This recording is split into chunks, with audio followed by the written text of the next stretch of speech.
Bonjour et bienvenue sur la mécanique universelle. Alors, comme vous l'entendez, mon humeur suit la progression de mes poumons. Donc, quand je respire bien, je parle avec beaucoup de joie, d'enthousiasme, de, de plaisir, etc. Alors, je continue tout simplement la lecture de cet ouvrage incroyable, inimaginaire, de René-Jean Dupuy, L'humanité dans l'imaginaire des nations. La montée, c'est en somme une réflexion sur la montée progressive du concept d'humanité au sein de l'humanité. Voilà. De l'humanité dans son ensemble, de l'aventure humaine en fait. C'est relativement récent que le monde profane prenne ce concept à l'intérieur de lui-même. C'était l'apanage, ou l'apanache, je ne sais pas comment on dit, précédemment du spirituel, des religieux, du religieux, avec l'idée de l'évolution vers l'apocalypse, l'idée d'un monde qui va vers le cyclique, qui évolue vers l'âge d'or, donc la perfection, cet état de perfection, euh, avec la philosophie qui également s'était intéressée et avait pris cette vision-là. Et récemment,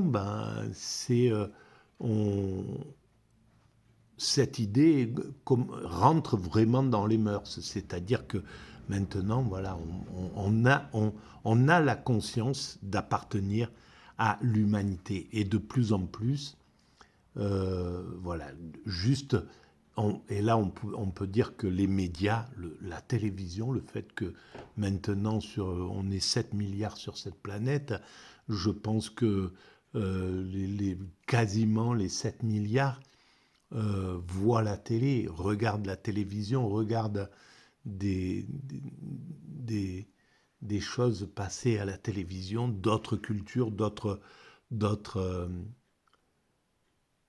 régions, etc. Ensuite, la plus grande partie quand même de l'humanité accède à l'éducation, qui ouvre complètement l'esprit, qui montre maintenant ce qu'est la Terre et comment, voilà, nous sommes tous sur cette planète. Alors, l'humanité a toujours existé, mais en silence, comme par exemple la pénicilline a toujours le,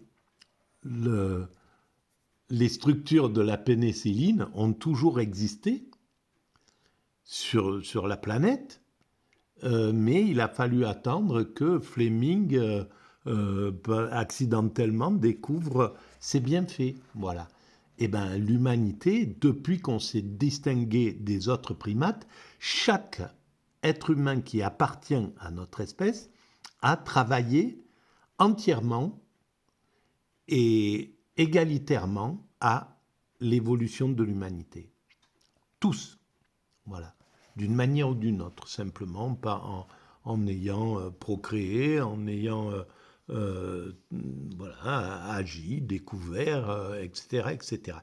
Que ça soit par ce que nous appelons le bien ou par ce que nous appelons le mal. Parce que le bien comme le mal construisent le bien de l'humanité, construisent cet état d'ultime perfection. Donc nous sommes tous des acteurs et des constructeurs de cette perfection, des constructeurs altruistes, parce qu'on le fait sans savoir que, en fait, en poursuivant des buts qu'on croit égoïstes, individualistes, claniques, voilà, on croit qu'on travaille pour soi, pour sa famille, pour son village, pour sa région, son pays, sa nation, sa communauté, etc. En réalité, on travaille pour l'humanité. Tout revient à l'humanité. Tout le travail qu'on fait revient à l'humanité dans son ensemble et donc à cette finalité. C'est ça qui donne du sens à notre évolution. Voilà. Alors bon, eh ben, il faut quand même que je m'y mette à le lire, cet ouvrage, parce que je suis plutôt en train de commenter, de parler à droite, à gauche. J'en étais là et je crois que je ne l'ai pas commencé. Donc, alors, voilà, euh, ces lectures, cet auteur, hein, René Jean Dupuy, je l'ai découvert il y a voilà, une semaine environ, et chaque jour je fais de nombreuses vidéos sur cet ouvrage-là, qui est pour moi une sorte de spot d'éclairage qui se pose, qui permet à la mécanique universelle, à ma théorie, donc l'humanité est destinée à atteindre son ultime perfection, de se peaufiner encore, voilà, davantage, de s'éclairer encore plus, parce qu'il soulève et il éclaire toutes les questions, une grande partie des questions qui ont jalonné ce travail de réflexion. Voilà. Alors, donc je lis, je découvre et éventuellement je commente. La linéarité s'est brisée. Alors, on est dans le messianisme du bonheur. Donc, on a vu un peu comment ce concept d'humanité était venu, comment au XIXe siècle, il était il avait le vent en poupe.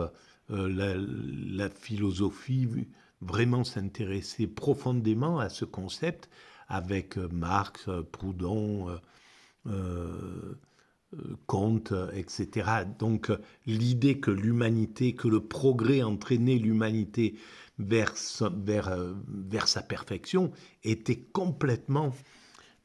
avait intégré complètement une partie de la philosophie jusqu'à la fin du XIXe siècle et Nietzsche qui ont marqué une sorte de rupture en somme de cela. Et encore non, parce que pour Nietzsche, cette évolution, sauf elle n'était pas spirituelle, elle n'était pas non plus technique, elle était plutôt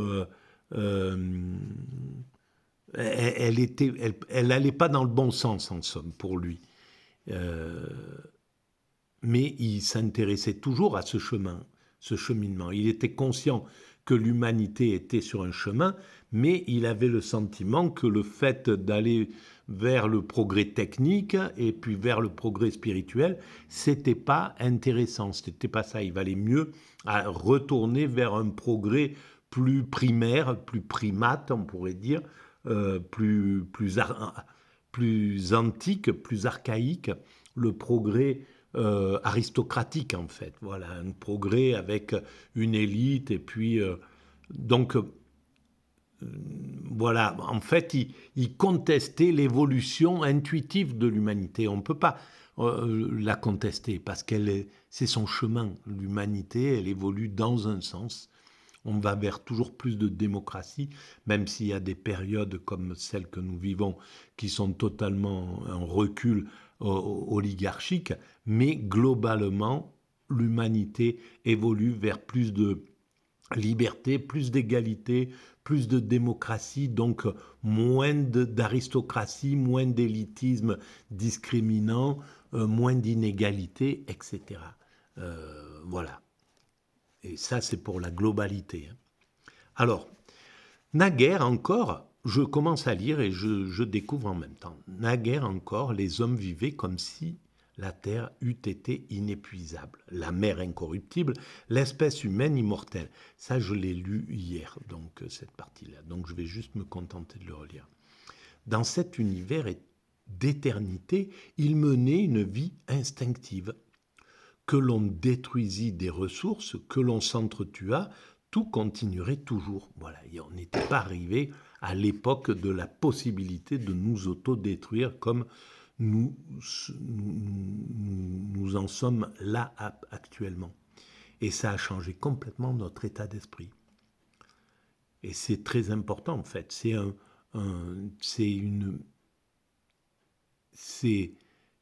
C'est positif parce que ça, malgré tout, cette peur nous permet de nous corriger avec plus d'énergie. Là, la peur qu'a engendré le changement climatique, on voit ça booste un maximum la jeunesse de l'humanité qui veut qu'on passe sur autre chose, etc. Alors, la certitude du progrès prenait assise sur une humanité invulnérable, assurée de la durée. Elle pouvait le croire continu. Elle le recevait comme une foi qui ne pourra résister à la révélation de la vulnérabilité du genre humain. D'un coup, la montée linéaire s'est rompue. Alors les reproches se sont concentrés sur le progrès technologique, accusé d'avoir rendu l'humanité mortelle, ce qui était inimaginable il y a un demi-siècle.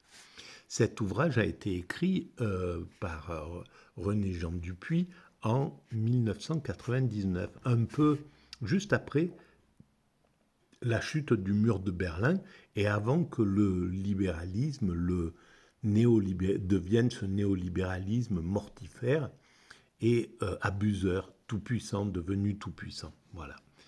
Et chose qu'on est en train de rectifier. Il fallait passer par cet état aussi, et on est en train de rectifier la toute-puissance du néolibéralisme et de ceux qui le détiennent, qui en détiennent les rouages, est en train de s'effondrer devant nos yeux, à mon sens. On s'épouvante des perspectives qu'il offre à la puissance incohérente de l'homme. Voilà, le progrès. Évidemment, les perspectives qu'il offre sont incroyables, mais, et pourtant elles sont inouïes. Là, les possibilités techniques, médicales, scientifiques qui pourraient être détournées, abusées, etc., on arrive malgré tout à les maintenir. Il y a évidemment, on pourrait faire passer le business, le marché qui est devenu tout puissant pourrait au grand jour monter un business complètement que l'oligarchie validerait d'organes, quoi, hein, de prélèvement d'organes et de vente d'organes. Ça serait, on est à ce niveau-là, par exemple. Bon, eh ben, ça existe. Il y a du vol d'organes, je pense que ça, qui accompagne les guerres d'ailleurs, qui accompagne les catastrophes, qui accompagne un petit peu le monde comme ça. Mais c'est contesté. C'est voilà, l'éthique, l'éthique de l'humanité est préservée malgré tout. C'est pas pour ça qu'il n'y a pas des fous furieux qui ont des idées complètement hallucinantes concernant l'utilisation de ces progrès. Hein. Il suffit de lire Vance Packard, L'homme remodelé, écrit dans les années 70, pour voir la folie de ceux qui n'ont plus du tout de lien spirituel avec l'être humain, avec le vivant, avec un être vivant. Ça devient pour eux juste une source de profit ou voilà, une somme de chair, d'organes, de choses comme ça. Et évidemment, c'est ça qu'il faut travailler. C'est ce manque d'empathie, c'est cette mercantilité devenue toute puissante depuis justement ces 30 dernières années là, qui est à travailler. Le progrès en lui-même, il est positif, c'est l'utilisation qu'on en fait qui est négative. Or, il s'est réparti dans l'inégalité. Au surplus, le progrès technique avait été promis sur tout et à tous. Or, il s'est réparti dans l'inégalité. Eh bien, en 91, il écrivait ça. S'il était aujourd'hui vivant, donc René Jean Dupuy, eh bien, il aurait vu à quel point ces inégalités en Occident ont totalement explosé. Et tout ça parce qu'on est rentré dans la toute-puissance le libéralisme. On a laissé le libéralisme évoluer vers sa toute-puissance. Voilà, encore, c'est une des résultantes de l'évolution inconsciente de l'humanité. Voilà pourquoi il faut qu'on passe sur une évolution consciente. Consolidant les privilèges et la misère, il a aggravé la hiérarchie entre les nations. Et alors là, ça a explosé depuis justement la mondialisation et la toute-puissance. C'est donc bien, si on laisse la toute-puissance à un système, n'importe lequel, que ce soit le système communiste ou le système libéral, c'est lui laisser la toute-puissance, c'est se condamner à une explosion d'injustice. Alors, pour le communisme, la toute-puissance des dominants, hein, de ceux qui dominent le système, ça a donné la dictature du prolétariat, le flicage permanent, la fin de la possibilité d'exprimer ses opinions, le goulag, etc., etc. Et la toute-puissance du libéralisme, ça a donné le néolibéralisme, l'explosion des écarts entre riches et pauvres, monstrueux, l'asservissement de l'homme, la marchandisation de l'homme, le fait de tout,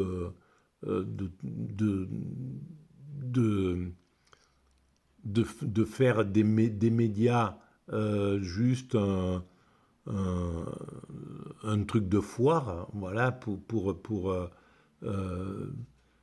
où des crieurs sont là pour vendre les produits du libéralisme, hein, voilà, du marché en fait.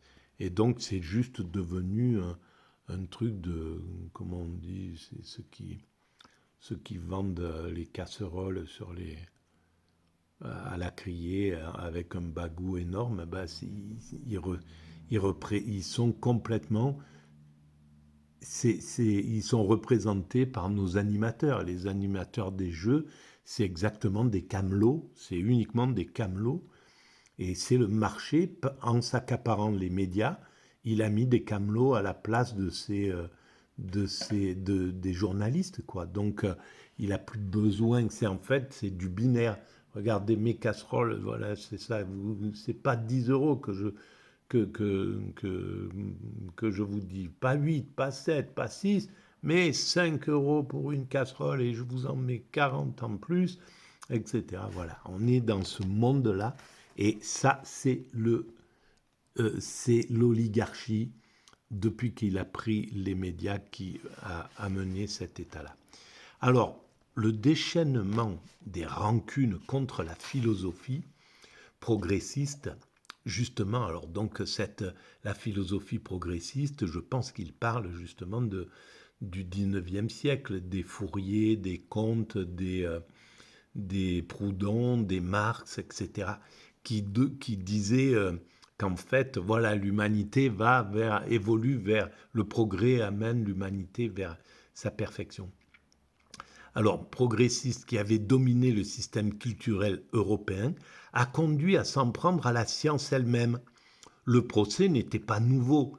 Nietzsche avait été un des premiers à prononcer des réquisitoires. Voilà exactement ce que je pensais tout à l'heure. C'est exactement ça. Il y avait fait une part considérable à l'histoire scientifique.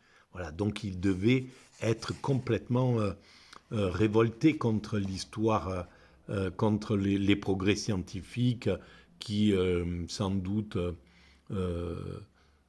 asservissaient l'homme, et puis le lui faisait perdre son énergie, sa force, etc., etc.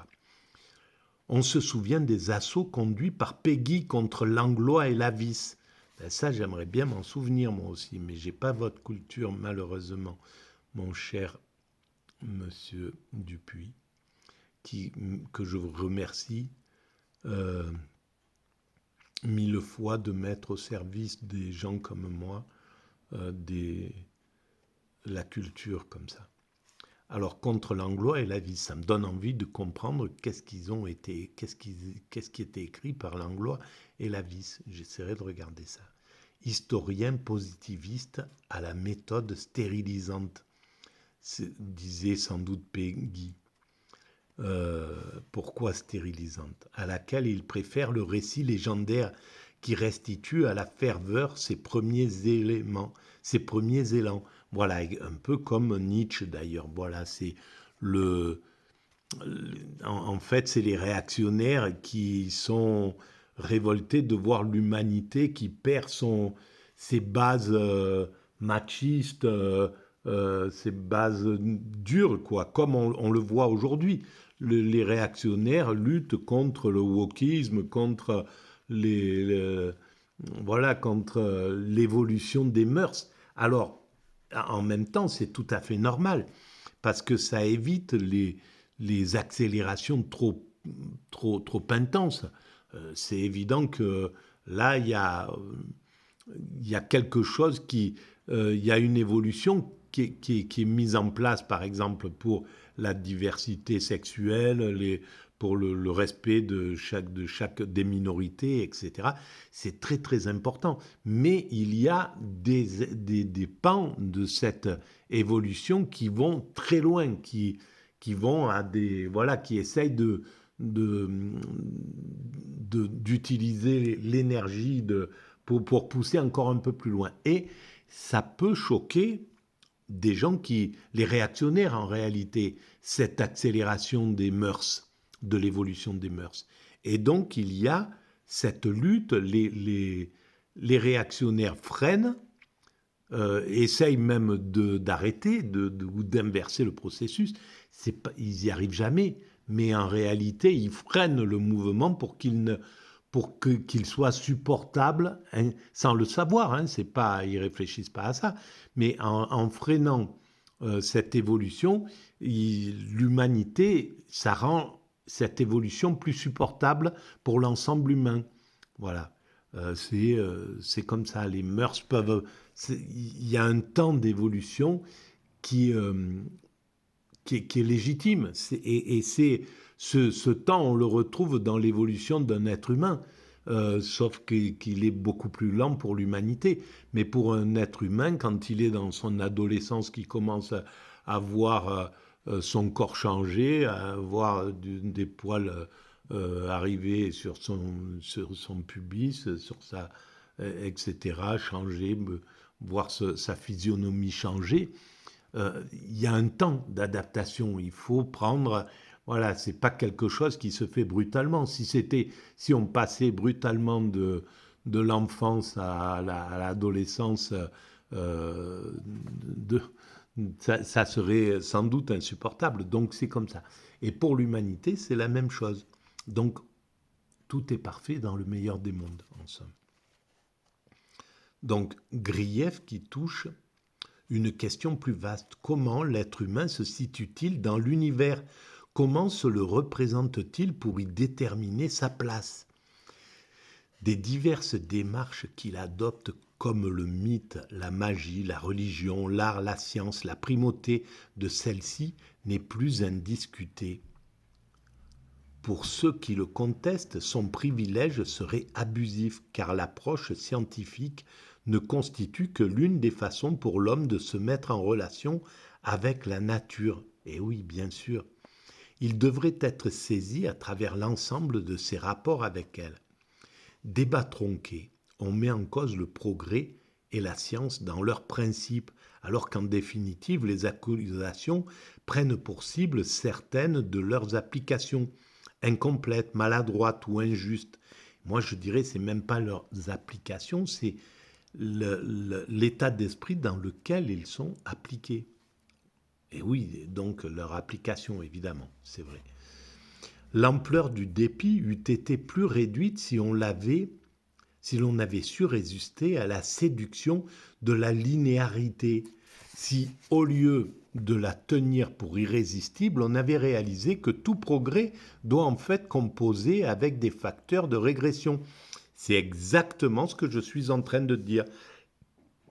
Je découvre en même temps que je lis, et donc c'est tout à fait ça. Voilà. Il faut accepter les régressions naturelles. Ben oui, la régression de l'enfant à un certain moment qui va revenir dans les idées pipi caca, etc. De l'adolescent qui va partir dans des choses où on va avoir le sentiment d'une régression. Et en fait, tout ça, c'est très important pour l'évolution. Et l'humanité agit exactement de la même manière. De temps en temps, elle doit revenir à la folie de la guerre, comme nous en sommes témoins là actuellement.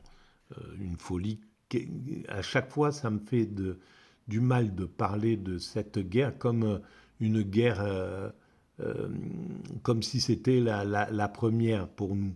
Seulement, quand on pense humanité, on voit que l'Occident n'a pas cessé de faire des guerres depuis 39-45, n'a pas cessé et puis il y a bien avant, hein, de toute manière, depuis 500 ans, on va dire, euh, n'a pas cessé de consteller le monde de guerre en Asie, en Afrique, au Moyen-Orient, au Proche-Orient, etc., etc.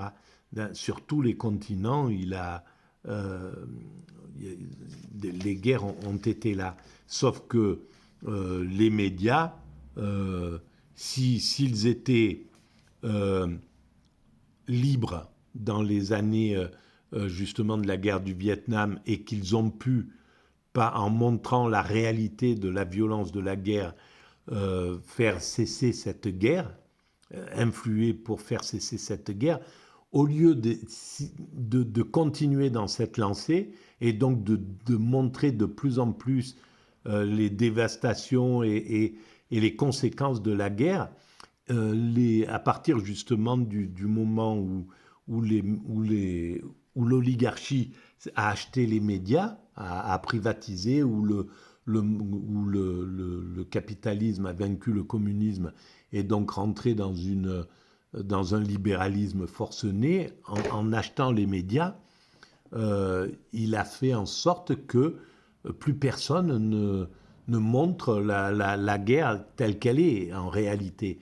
Et donc, il n'y avait plus de quoi assez révolter la société. Donc, voilà, ils sont même arrivés à faire que ça soit les militaires qui prennent le pouvoir dans les médias et parlent de frappes chirurgicales, enfin de choses qui sont aberrantes quand on y réfléchit. Comment la société a pu accepter, comment cette corporation a pu se laisser embourber, se laisser dominer pour devenir ce qu'elle est, c'est-à-dire juste le bras armé de l'oligarchie, quoi. C'est incroyable quand on y réfléchit. Alors, cette foi avait pour vice de ne pas connaître le doute. Or, c'est lui qui féconde lorsque les questions qu'il pose reçoivent une réponse, par principe provisoire. Car en maintenant ouverte la problématique, il fait de la foi non un blocage, mais un élan pour une recherche continue. Telle est bien aujourd'hui la démarche scientifique. Rien n'est plus étranger à la science actuelle que le scientisme positiviste. Voilà, il n'y a plus cette vision de la finalité du sens. Le sens a disparu, et il a disparu à partir de 39-45, à partir de 14-18 et 39-45. La violence de ces criminels à cheval sur le progrès, c'est tout, hein, c'est comme ça que ça s'est passé, a fait que quand on a jugé les criminels, on a jugé le progrès en même temps avec eux. Voilà, on a abandonné l'idée que le progrès pouvait être positif. Désormais, aux yeux du savant, la certitude est suspecte. Eh ben voilà, donc je dois être drôlement suspect parce que moi je suis certain que l'humanité va vers son ultime perfection. Et c'est vrai que je ne laisse pas de place au doute. Et ce matin, j'ai écouté une chanson magnifique. Il faudrait que je la mette même en fond sonore ou en, en avant-propos de toutes ces vidéos. Une chanson d'Anne Sylvestre, Les gens qui doutent. À quel point elle aime les gens qui doutent et tout. Et en fait, je doute pour tout, sauf pour l'évolution de l'humanité. Je doute de moi, de, de mes moyens, de, euh, de l'intérêt que je peux avoir pour ce travail, de tout un tas de choses, sauf de tout en fait, sauf de ça. C'est curieux hein, quand même. L'étrangeté de la mission que qu'on doit accomplir dans l'humanité. Pourquoi un tel a ce choix de vie, enfin ce choix et à cette orientation, parce qu'en fait on ne peut pas vivre autre chose que ce qu'on vit. Donc je pourrais pas être autre chose que ce que je suis. Et en fait c'est pour ça que c'est très important d'essayer d'apprendre à aimer ce qu'on est. Et grâce à la mécanique universelle, ça a amélioré complètement la vision quand même que j'avais de moi-même. Et, euh, et ça devrait être permis à chaque être humain qui arrive sur Terre. Et en fait, il faudrait que je fasse une vidéo justement sur l'importance d'aimer ce que nous faisons et pourquoi nous le faisons. Même si ce que nous faisons, malheureusement, n'est pas, on n'est pas des saints, quoi. Hein. Donc, quelque chose va conduire quelqu'un, par exemple, à devenir un cambrioleur, mais il est, c'est, il y a tout qui pousse derrière cette chose-là. Et au fond, il doit détester ce qu'il accomplit. Il doit comprendre le mal qu'il engendre, la peur qu'il engendre quand il a cambriolé une maison, les angoisses qui vont naître derrière chez les occupants, etc., le sentiment de vulnérabilité, tout un tas de choses. Mais il doit comprendre aussi le sens que le transgressant a dans l'humanité et on doit pouvoir l'aider à sortir de ce mécanisme, par exemple, pour passer à autre chose et pour voilà, donner son potentiel dans une autre direction. Mais tout en comprenant qu'il est une portion de ce divin et qu'à ce titre, il travaille à l'humanité comme tout le monde, qu'il n'est pas, il n'est pas en surplus, il n'est pas de trop dans l'humanité. Personne n'est de trop dans l'humanité. C'est ça qui est vraiment important à comprendre.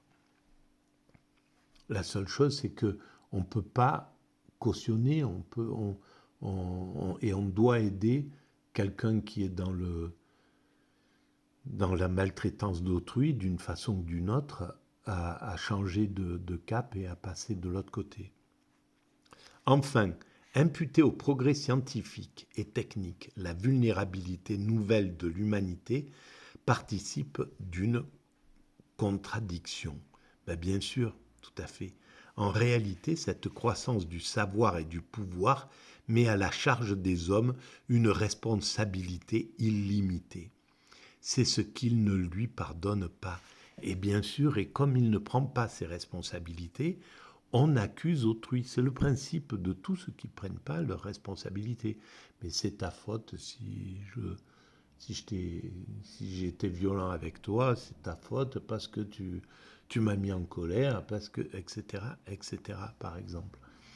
Voilà. Donc c'est ce mécanisme-là qui ne prend pas ses responsabilités. Et le progrès, en fait, c'est scientifique et technique, euh,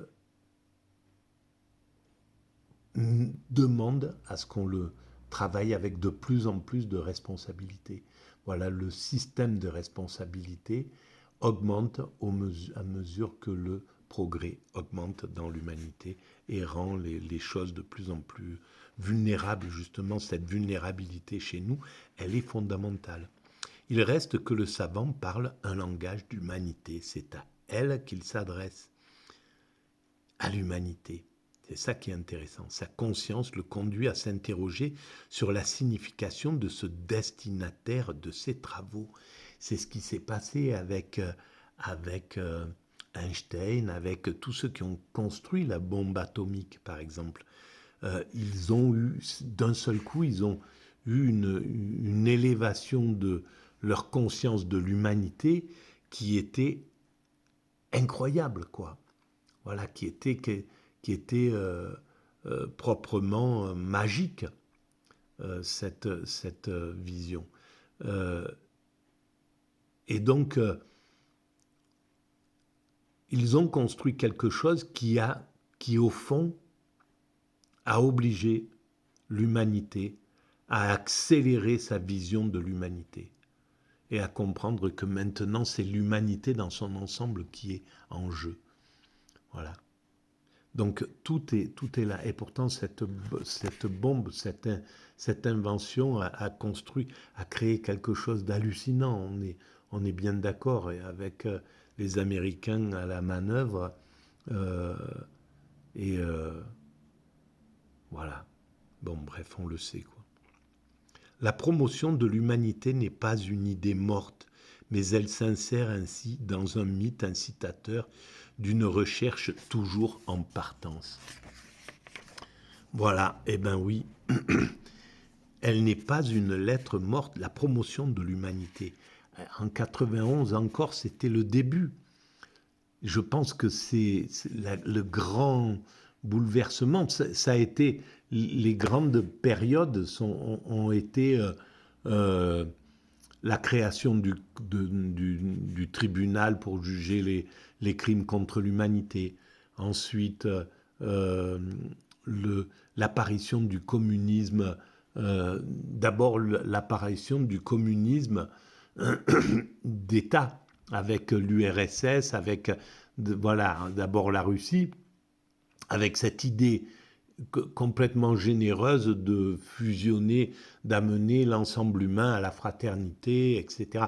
Donc il y avait cette vision universelle là qui se mettait en pratique, qui essayait de se mettre en pratique. Malheureusement, les criminels en ont pris les rênes et c'est devenu ce que c'est devenu.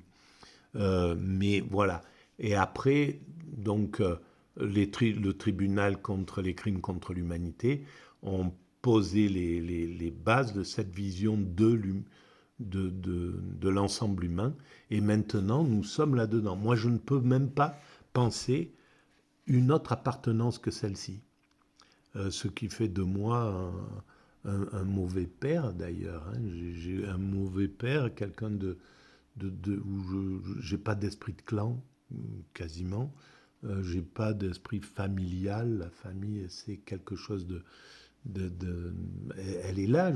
Voilà, c'est pas quelque chose que je repousse, mais c'est en dessous de ma vision de l'humanité, quoi. Je peux pas voir les choses en dehors, au-dessus de l'humanité. D'abord, je vois l'humanité, et puis après, les autres appartenances, la nation, la communauté, etc., etc. Toutes les autres appartenances. Voilà. Voilà, voilà. Bon, ben, je vous remercie pour cette première écoute. Je suis désolé, ces vidéos sont longues.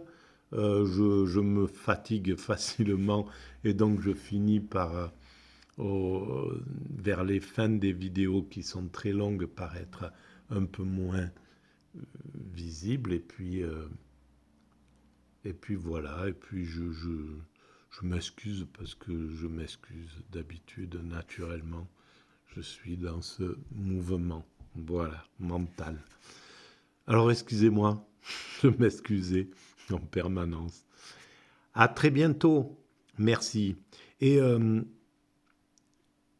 n'oubliez pas que peut-être donc cette idée des rencontres philosophiques et spirituelles va peut-être prendre corps pour cette année-là. Donc voilà, si vous avez des compétences, mais des compétences basiques, hein, si vous aimez transmettre, si vous aimez parler en public, etc., si c'est quelque chose que vous voulez développer même, euh, faites-moi signe, envoyez un petit message. Et je pense qu'en plus, il y a peut-être un endroit pour m'écrire en MP, comme ils disent là. Euh, Sinon, j'essaierai de le mettre. Voilà, en tout cas, vous êtes les bienvenus pour ces idées-là secondaires.